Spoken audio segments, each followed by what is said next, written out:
Formar jovens em situação de vulnerabilidade para o uso ético, cidadão e empreendedor da tecnologia, esse é o objetivo do movimento Recode.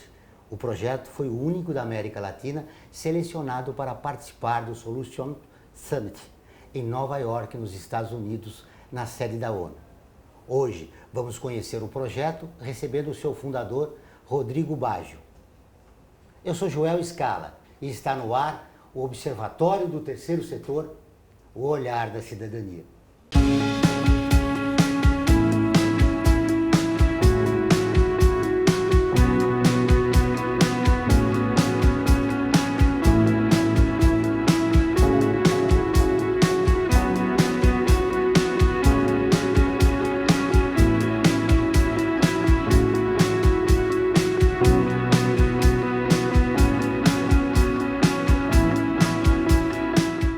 Rodrigo Baggio também é cofundador e presidente da Tendril, Associação Profissional Global para Empreendedores Sociais e de Impacto, com sede em São Francisco, nos Estados Unidos. Sua atuação como empreendedor social já foi reconhecida com mais de 60 prêmios nacionais e internacionais de organizações como a Unicef, Unesco e o Fórum Mundial. Tudo bem, Rodrigo? Seja bem-vindo ao Observatório Terceiro Setor. Muito obrigado, João. Para mim é um grande prazer estar aqui conversando com vocês e criando mais essa cultura do que é o terceiro setor, organizações sociais no Brasil. Como começou o movimento Recode? O movimento Recode começou há 23 anos atrás. Nós usávamos a marca no Brasil CDI, de Comitê para a Democratização da Informática. Mas foi em março de 1995 que nós da Recode criamos a primeira escola de informática e cidadania numa favela no Brasil. E aí então nós começamos o que foi considerado os primeiros movimentos de inclusão digital no Brasil. Basicamente o que nós fazemos é ensinar tecnologia e cidadania para pessoas em comunidades de baixa renda. E hoje nós temos uma rede de 679 centros de empoderamento digital, 679 em todos os estados brasileiros e 7 países. Então, são mais de 1,7 milhão de pessoas que já aprenderam tecnologia e cidadania através do trabalho do movimento Recode. Como eu disse no início do programa, você é reconhecido também nos Estados Unidos. Assim, humildemente falando, nós temos mais de 60 prêmios internacionais. Então, organizações como o Fórum Econômico Mundial nos deram 3 prêmios, a Time, a Fortune, a CNN. E esses prêmios para a gente são importantes para abrir portas, a gente fica feliz durante uma semana e depois a vida volta ao normal. Então, o que nos traz um sentimento de realização contínuo é o impacto do nosso trabalho, é formar agentes de transformação que vão se inspirar na metodologia Recode para usar a tecnologia como uma ferramenta de transformação, de impacto na comunidade em que eles vivem. No início do trabalho, as dificuldades foram muitas, né? Foram assim, basicamente o grande desafio que nós tivemos no início foi mostrar para as pessoas, lembra que a gente está falando em 1995, a internet não estava aberta para a sociedade brasileira, a não ser nas universidades, e dentro desse contexto as grandes empresas começavam a fazer downsizing, que é essa migração de computadores de grande porte para computadores pequenos, e só as escolas da elite no Brasil, no Rio, São Paulo, algumas capitais, tinham laboratórios de informática. Então foi assim muito pioneiro o nosso trabalho, na medida em que nós tivemos que primeiro criar a cultura do que é inclusão digital, que a tecnologia poderia ser usada também por jovens em favelas, em comunidades de baixa renda. É isso que eu ia te perguntar. Vocês criaram uma cultura digital num país que só a elite, né, consumia a internet. E aí está o vanguardismo, né, do projeto. Exatamente, quer dizer, pré-internet no Brasil nós já produzíamos e criávamos essa visão de usar a tecnologia como uma ferramenta de transformação de vidas e comunidades. E foi aí que nós transformamos a vida de várias pessoas em comunidades de baixa renda do Brasil, fora do Brasil. Eu tenho vários exemplos históricos. Se você quiser, eu conto algumas. Por favor. Então, eu vou contar primeiro uma história do Ronaldo. Eu encontrei Ronaldo numa penitenciária de segurança máxima no Rio de Janeiro, a penitenciária Lemos de Brito, que não existe mais esse complexo da Frei Caneca, foram todos transformados, né, no complexo de Bangu. Mas quando eu fui convidado para visitar essa penitenciária de segurança máxima, encontrei um grupo de homens que eram premiados pelo bom comportamento, mas estavam há 14 anos presos. Quer dizer, quando esses homens resolveram criar um projeto de empoderamento digital nessa prisão, isso me emocionou bastante. E logo nós começamos a ver ali um grande impacto. Policiais, uma forma de integração, né, com eles da sociedade. Exatamente, policiais pedindo aos presos para ensinar informática para eles e presos ensinando tecnologia e cidadania. E essa foi uma das prisões que ficou mais tempo sem rebelião. Né? E o Ronaldo, a partir daí, saiu por bom comportamento dessa prisão, voltou para a comunidade que ele vivia em São Gonçalo, no Rio de Janeiro, uma comunidade pobre, e lá ele já formou mais de 15 mil pessoas em inclusão digital e ajudou a 179 egressos do sistema carcerário, presos que saíram da prisão, a criar sua própria microempresa e gerar renda para sua família. Então esse é um exemplo, como a gente tem exemplos também na floresta amazônica, foram mais de 30 comunidades indígenas que nós levamos internet por satélite, tecnologia, e na comunidade dos Axaninca, que vivem na fronteira com o Peru, do Acre com o Peru, foi onde a gente criou um grande impacto e transformação. Eram madeireiros e traficantes peruanos que invadiam o território nacional para contrabandear droga, madeira, e nesse processo matavam alguns índios, estupravam algumas mulheres indígenas, e dentro desse contexto que os índios, os Axaninca, decidiram declarar guerra contra os narcotraficantes peruanos. E numa reunião de conselho de guerra, eles estavam muito preocupados, porque imagina, ele está comparando a situação, os madeireiros tinham fuzil, arma automática, e eles tinham o quê? Arco e flecha, zarabatana. Mas o cacique e o xamã tiveram uma ideia incrível, eles falaram assim, nós temos uma arma muito mais poderosa que a deles. Aí todo mundo, qual? Internet. E resolveram então escrever um e-mail para o presidente do Brasil na época, dizendo, presidente, nós estamos indo para a guerra porque nós, Axaninca, como índios, somos brasileiros, e já que as Forças Armadas não estão na fronteira aqui para proteger a soberania do Brasil, nós estamos partindo para a guerra para proteger a soberania brasileira. E esse e-mail virou um movimento.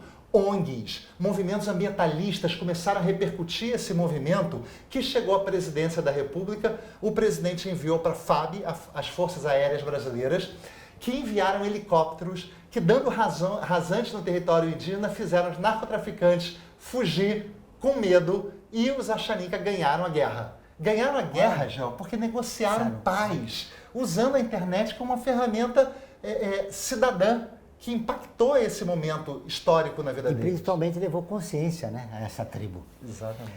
Muito bem, todas as terças e quintas-feiras ao vivo, às 14 horas, tem programa de rádio Observatório do Terceiro Setor, onde recebemos especialistas que, junto com os ouvintes, debatem os principais temas da atualidade e do terceiro setor. Você pode ouvir pela Rádio Trianon AM 740 ou em qualquer lugar do mundo, pela internet, do seu celular, computador ou tablet, pelo link que aparece na sua tela. Voltamos depois do intervalo. A FIA é muito mais que uma escola de negócios. É graduação, pós-graduação, MBA, mestrado e consultoria para empresas. Isso faz diferença. Conheça a FIA. Olá, eu sou Laura Gelbert, da ONU News. Notícias das Nações Unidas e do mundo você acompanha na página e nos programas do Observatório do Terceiro Setor, parceiro da ONU News. E para acompanhar diretamente a ONU News em português, acesse nossa página e redes sociais. Até lá!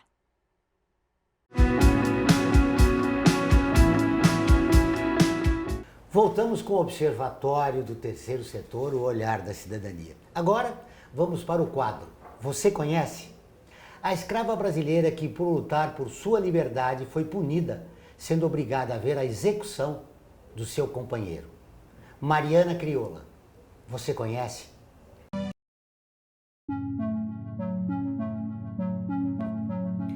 Mariana Crioula era uma escrava nascida no Brasil com cerca de 30 anos. Era costureira e mucama, escrava de companhia de Francisca Elisa Xavier, esposa do capitão-mor Manuel Francisco Xavier. Foi descrita como sendo preta de estimação e era considerada uma das escravas mais dóceis e confiáveis da sua patroa. Apesar de ser casada com o escravo José, que trabalhava na lavoura, vivia e dormia na casa grande, sinal que tinha privilégios concedidos pelos seus senhores. Na época, os homens eram cerca de 90% dos escravos traficados da África e cerca de 75% dos escravos que trabalhavam na fazenda de café. A população da então Vila de Vassouras crescia rapidamente com a expansão da lavoura do café, mas a população de escravos era bem superior à de pessoas livres, brancas ou não. Em 1840, Vassouras tinha 20.589 habitantes, dos quais 6.225 eram livres e 14.333 eram escravos. Revoltados com os castigos e trabalhos forçados, alguns escravos resolveram fugir e Manuel Congo foi o principal líder da revolta. Mariana Crioula se juntou a ele na fuga e os dois foram chamados de rei e rainha pelo grupo de fugitivos. Mariana se apaixonou por Manuel e juntos lutaram por liberdade. O grupo, infelizmente, foi pego pelas tropas nacionais da época, chamada pelos fazendeiros que tinham escravos na fuga. Dos mais de 300 fugitivos, 16 foram levados a julgamento, entre eles Mariana Crioula. Os réus foram conduzidos em ferros para serem julgados em Vassouras. A então vila, a que estava subordinada à então freguesia de Pátio dos Alferes, o povo reuniu-se para assistir à sua chegada. Mariana Crioula gritou que preferia morrer ao voltar ao cativeiro, o que causou tumulto na multidão que tentou linchá-la. A maior surpresa foi a absolvição de Mariana Crioula e de todas as mulheres, certamente a pedido de sua proprietária Francisca Elisa Xavier. Entretanto, Mariana Crioula ainda foi obrigada, como castigo, a assistir à execução pública de seu companheiro Manuel Congo. Não se tem notícias do destino de Mariana depois da crueldade que fizeram ela passar. A escravidão no Brasil só acabou em 1888, mas o preconceito e a diferença de classes continuam até hoje. Rodrigo, antes de tudo, essa é uma história de amor, né? De amor bonito, de um casal que lutava pela liberdade. Por que personagens como a Mariana Crioula não são destacados pela nossa história? Eu acredito também que a gente deveria considerar heróis esses empreendedores sociais, de impacto, cívicos, esses homens e mulheres que estendem a sua mão e fazem alguma coisa para transformar a realidade. Nós deveríamos dar muito mais visibilidade e reconhecimento a esse trabalho. Aqui você tem o exemplo da Mariana Crioula, que é uma pioneira, né, no movimento das mulheres empoderadas no Brasil, e eu acho que é muito válido retomar a história dela como fonte de inspiração para tantas pessoas. Você sabe que um dos objetivos do Observatório do Terceiro Setor é destacar atores que fazem a diferença na sua comunidade, no seu estado, no seu município, para que o trabalho que eles desenvolvam nessas comunidades seja destacado e conhecido pela maioria da população brasileira.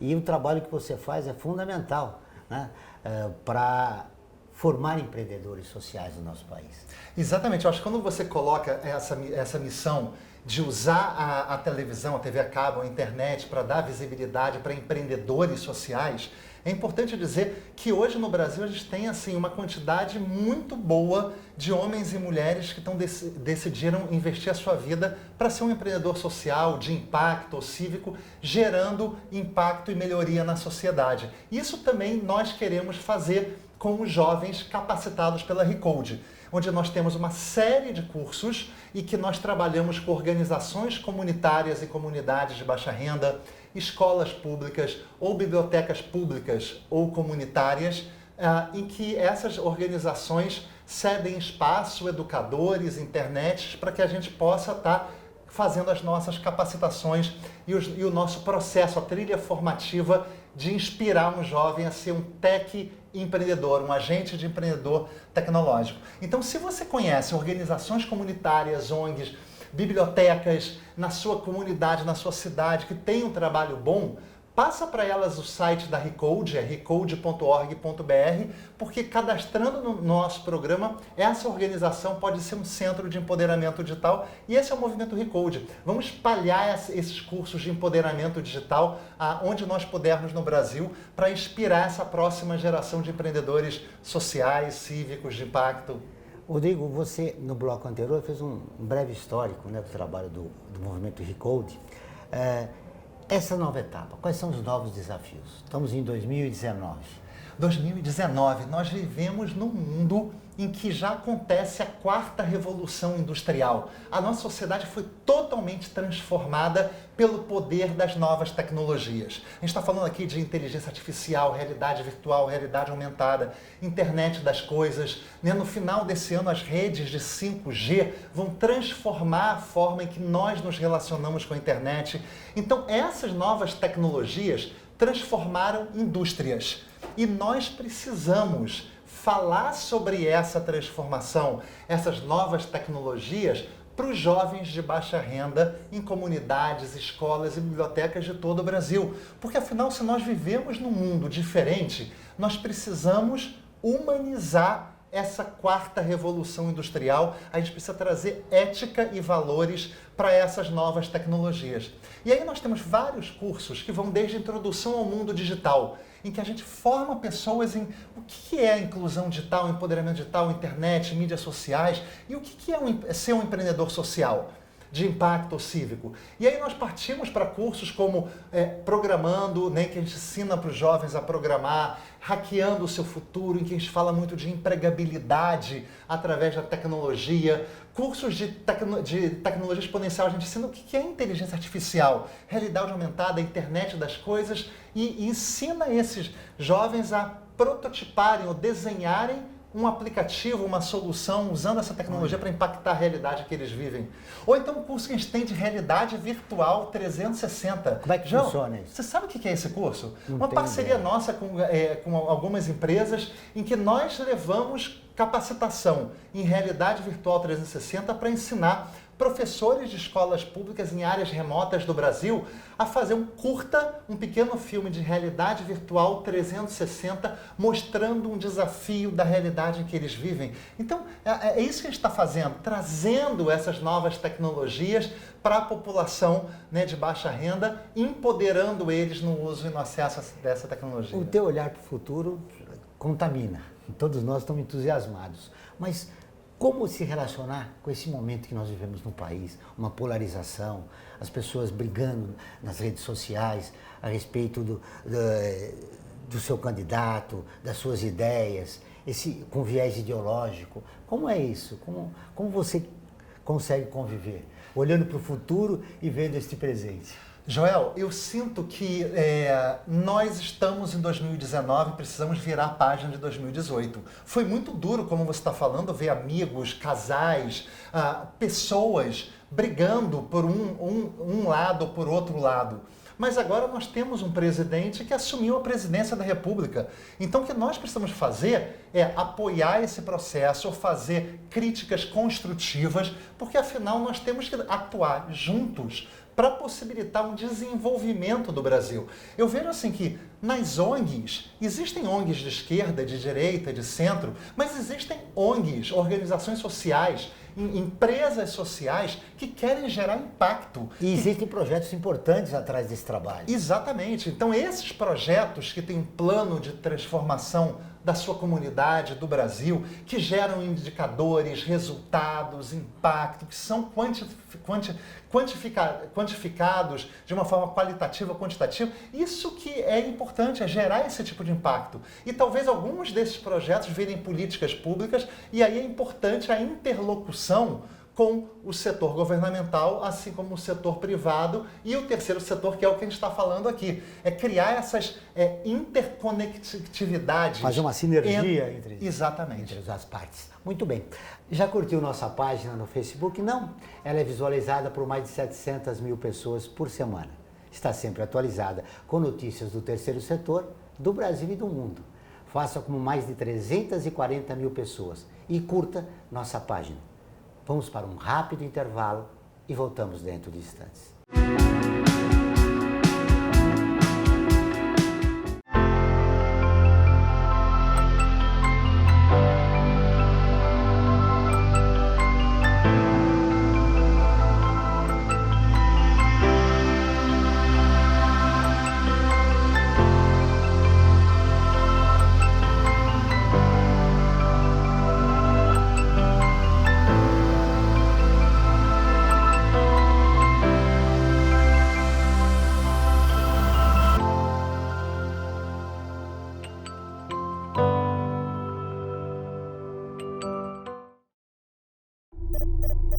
internacionalizar a economia afeta o seu emprego?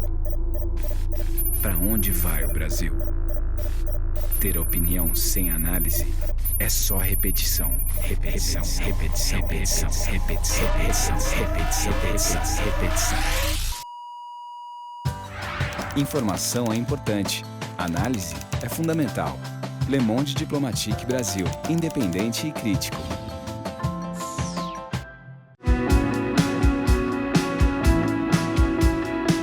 Estamos de volta com o programa do Observatório do Terceiro Setor, o Olhar da Cidadania. Não esqueça, todas as quartas-feiras, às 17 horas, tem programa Olhar da Cidadania na Rádio USP, com temas da atualidade e dos direitos humanos. Anote, todas as quartas-feiras, às 17 horas, na Rádio USP, em São Paulo, 93,7 FM e em Ribeirão Preto, 107,9 FM. Rodrigo, teu trabalho precisa de uma realidade virtual no país. Ela já é ideal ou nós estamos muito longe? Quase 70% dos lares no Brasil têm acesso à internet. Isso é um grande avanço na situação da inclusão digital no Brasil. Agora, o que é mais importante é que 94% desse uso é feito por smartphones e as pessoas usam uma rede social, um programa de mensagem instantânea, como o WhatsApp, ou assistem vídeos. Ou seja, tudo está para ser feito. Quando a gente fala aqui de inspirar as pessoas assim na agenda de transformação, quer dizer, o que nós precisamos é inspirar a nova geração de empreendedores sociais de impacto cívicos no Brasil que vão usar muito mais da internet no seu telefone celular. Não é só usar um programa de mensagem instantânea, assistir um vídeo ou acessar uma rede social. Você pode transformar a sua própria realidade, você pode aprender a estudar mais, você pode empreender, você pode usar a tecnologia para impactar o mundo, a comunidade que você vive. Isso eu queria repercutir com você, a inclusão digital na educação. Ela é fundamental, né, para o desenvolvimento do nosso país. Fundamental. A gente tem um grande desafio hoje no Brasil, que é a infraestrutura de acesso à internet em todas as escolas públicas no Brasil. Mas se isso for ultrapassado como obstáculo, e existem várias possibilidades. Existe o FUST no Brasil, que é o Fundo de Universalização das Telecomunicações. Olha na sua conta telefônica. Todo mundo paga uma porcentagem pequena da conta telefônica para um fundo que deveria ser usado para promover a inclusão digital. E agora, graças a Deus, as mudanças regulatórias estão fazendo com que grandes operadoras não precisem mais, isso é um processo de mudança, manter redes imensas de orelhão no Brasil. E sim investir parte desse dinheiro em banda larga, em acesso à internet. Então a gente está vivendo momentos de transformação. Você viu como as mídias sociais foram determinantes na última eleição. O novo presidente sabe que ele foi eleito por causa das mídias sociais. Então nós temos aí um potencial de usar isso para o bem, para o desenvolvimento social e econômico do nosso país. Com o teu trabalho, o terceiro setor está fazendo a sua parte. Que políticas públicas seriam necessárias para desenvolver e promover a inclusão digital? No Brasil, a gente precisa convergir as ações do governo, das empresas e das ONGs para ter mais produtividade em promover o empoderamento digital. Nós temos um sonho, um Brasil empoderado digitalmente, mais de 100 mil estabelecimentos capacitando pessoas em empoderamento digital. Assim a gente pode preparar a próxima geração e incluir e empoderar digitalmente essa próxima geração. Mesmo porque daqui 1 ou 2 décadas, esses empregos que existem hoje irão desaparecer. Exatamente. Você sabia que 65% das profissões que vão existir no mercado, quando um jovem que está hoje na escola se formar, se é que ele vai se formar, não existem hoje? Então a gente precisa formar muito mais do que as escolas estão dando hoje em novas competências para o século XXI. Né? A gente trabalha com competências socioemocionais, junto com a nossa metodologia Recode, que inspira a formação de agentes de transformação. Isso é o que vai determinar as novas competências para o jovem assumir posições no mercado de trabalho, agora e no futuro, e muito próximo. Para isso é necessário ampliar a cultura digital. Que falta?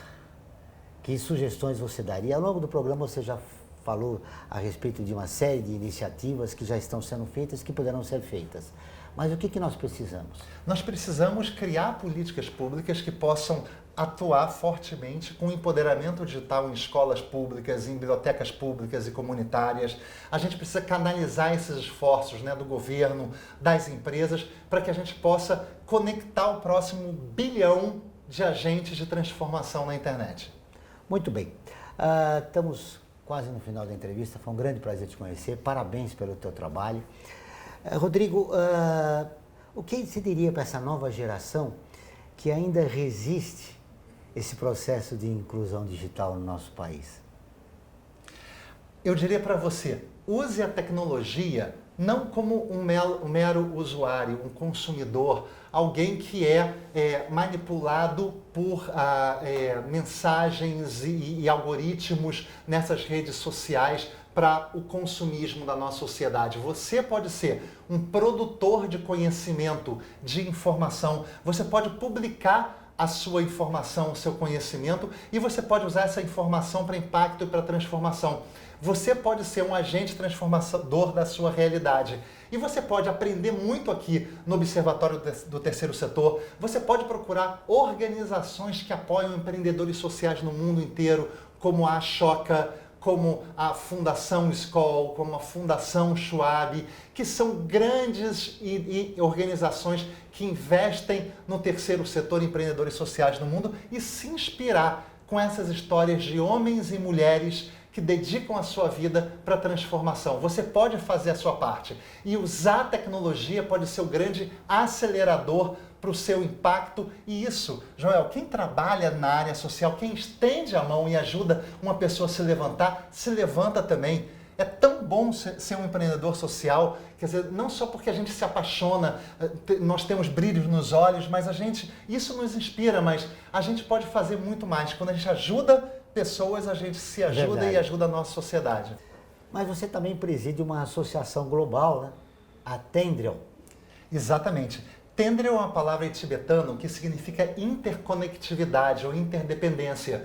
É um grupo de empreendedores sociais globais. Há 2 anos atrás, a gente começou a avaliar como estão hoje esses líderes sociais, empreendedores sociais ou de impacto, e a gente percebeu que tem uma demanda gigantesca para aprendizado entre pares. E aí nós começamos a criar pequenos grupos de 10 presidentes de ONGs, de negócios sociais, para falar sobre as coisas mais importantes da vida na cidade em que eles moram, para buscar um desenvolvimento pessoal e organizacional. Isso é Tendril. Hoje são mais de 300 dos maiores empreendedores sociais e de impacto em 34 países que iniciaram esse caminho, esse processo de desenvolvimento pessoal e organizacional através do aprendizado entre pares. Quem quiser saber mais, acesse o nosso site tendril.org. Porque é fundamental, sobretudo aqui no nosso país, que os líderes, né, das organizações de interesse social se reúnam, conversam entre si para o crescimento do terceiro setor. Joel, chegou o momento desses empreendedores sociais pararem de trabalhar sozinhos, isolados. A gente precisa conectar esses pontos de luz, porque juntos nós temos mais força. Conversando e tal, temos muito em comum. Nós queremos o empoderamento e o crescimento do terceiro setor. Exatamente.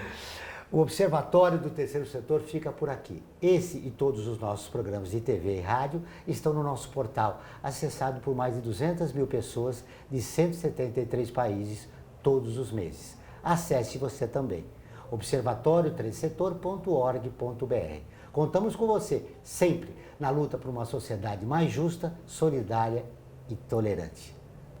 Até o próximo programa.